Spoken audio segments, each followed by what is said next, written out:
Visakha fishing harbour నుంచి వేటకు వెళ్లి ప్రమాదవశాత్తు గల్లంతైన మత్స్యకారుల కుటుంబాలను మాజీ సీఎం జగన్ కాసేపట్లో పరామర్శించనున్నారు. విశాఖలో జగన్ పర్యటన నేపథ్యంలో కూటమిలో వణుకు మొదలైందని మాజీ ఎమ్మెల్యే వాసుపల్లి గణేష్ కుమార్ అన్నారు. మత్స్యకారులకు వైసీపీ అండగా ఉంటుందన్న గణేష్ కుమార్తో మా ప్రతినిధి కిరణ్ ఫేస్ టు ఫేస్. విశాఖలో జగన్ పర్యటిస్తున్నారు. ముఖ్యంగా మనం చూస్తుంటే ఏదైతే మత్స్యకారులు గల్లంతైనారో వాళ్ళని పరామర్శించి ఆ కుటుంబాలకు ఓదార్పు కూడా నిర్వహించేందుకు మరి కాసేపట్లో విశాఖపట్నం జబ్బార్ తోటకు ఉన్నటువంటి మత్స్యకారులందరినీ కూడా పరామర్శించేందుకు జగన్ వస్తున్న పరిస్థితి. ఈ నేపథ్యంలో మాజీ ఎమ్మెల్యే ఎవరైతే వాసుపల్లి గణేష్ కుమార్ ఉన్నారో ఆయనతో మాట్లాడించే ప్రయత్నం. సార్ చెప్పండి, ఈరోజు జగన్ పర్యటన ఎలా ఉండబోతుంది, ఏంటి, ఈ మత్స్యకారులకు ఎటువంటి భరోసా ఇచ్చే అవకాశం ఉంది? కూటమి ప్రభుత్వంలో గుబులు ఆల్రెడీ స్టార్ట్ అయింది.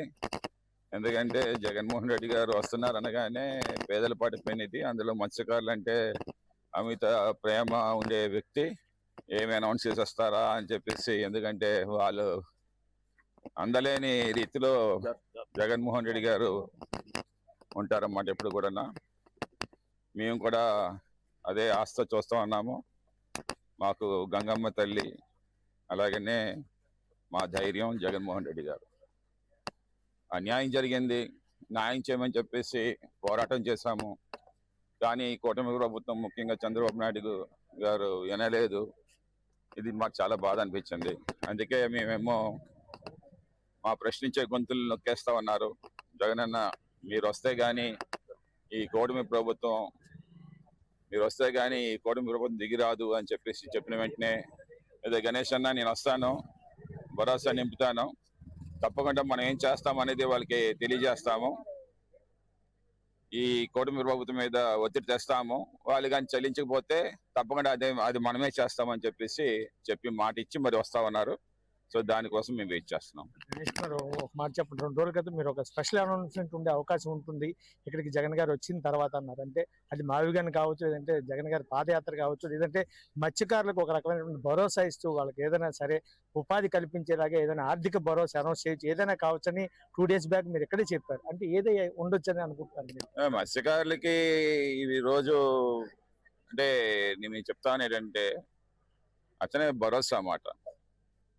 సో తప్పకుండా పెద్దవారమే అందిస్తారు. ఈ 6గురునే కాకుండా ఫ్యూచర్ ఆఫ్ ది మత్స్యకారులను దృష్టిలో పెట్టుకొని చేస్తారన్నమాట. అంటే అంటే జనరలైజ్డ్గా ఉంటుందన్నమాట. ఇది నాట్ ఓన్లీ ఈ 6గురు మత్స్యకారులకే కాదు, ఇది కంప్లీట్ ద ఫిషింగ్ ఫోక్కే, ఆంధ్ర రాష్ట్రంలో ఉండే వాళ్ళకి రాబోయే రోజుల్లో what will be YSRCP party government వస్తే ఏం వాళ్ళకి భరోసా వస్తుంది అనేది చేస్తారన్నమాట. ఎందుకంటే గతంలో 5 years గవర్నమెంట్ లో కూడా అతను అనేక ఫిషింగ్ హార్బర్లని, ఫిష్ ల్యాండింగ్ సెంటర్స్ ని మత్స్యకారులు వలస వెళ్ళిపోతా ఉన్నారు. అటు పోర్ట్ వాటర్స్ దాటేసి బంగ్లాదేశ్ కి, అలాగనే పాకిస్తాన్ వాటర్స్ లోకి వెళ్తా ఉన్నారు.